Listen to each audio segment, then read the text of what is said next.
క్రీస్తునందు ప్రియులైన సహోదరి సహోదరులకు ప్రభువైన యేసుక్రీస్తు వారి దివ్యనామములో శుభాలు.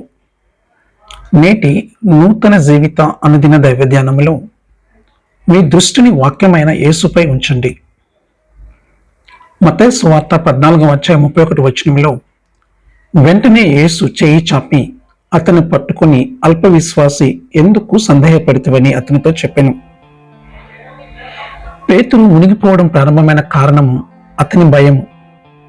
31 పేతురు భయాన్ని సూచిస్తూ యేసు సందేహము అనే పదాన్ని ఉపయోగించాడు. భయము అనేది కేవలము ప్రతికూల విశ్వాసము. భయము ఎక్కడి నుంచి వచ్చింది?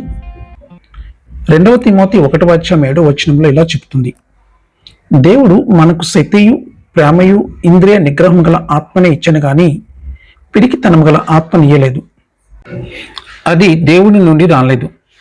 ఈ భయము పేతురు పైకి వచ్చింది ఎందుకంటే అతను తన దృష్టి యేసు నుండి మరల్చి తన పరిస్థితిపై పెట్టాడు. భయము లేదా సందేహం మనల్ని అధిగమించలేవు. మనము దీనిని అంగీకరించవలసిందే.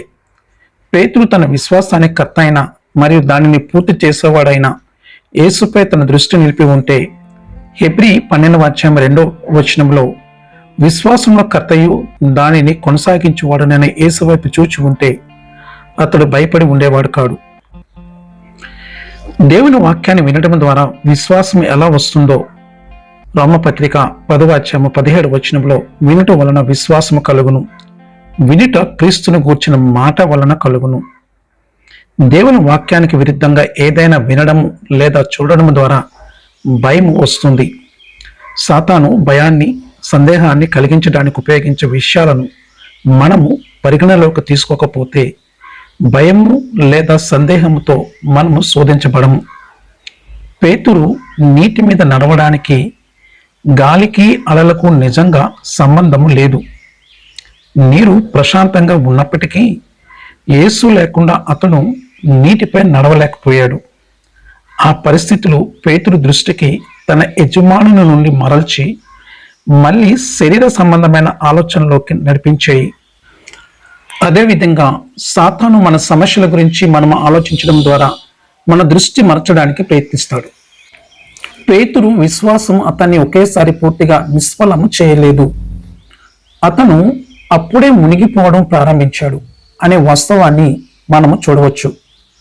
ఒకవేళ విశ్వాసం లేకపోతే అతను క్రమంగా కాదు, ఒకేసారి మునిగిపోయేవాడు.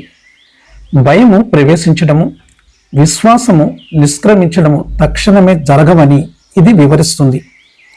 ఇది ఎల్లప్పుడూ జరుగుతుందనే సంకేతాలు వస్తుంటాయి. పేతురు చేసినట్లుగా మనము కూడా యేసు వైపు దృష్టి మరల్చినట్లయితే ఆయన మనల్ని మునిగిపోకుండా కాపాడుతాడు. దేవునికి ఏ సమస్య పెద్దది కాదు.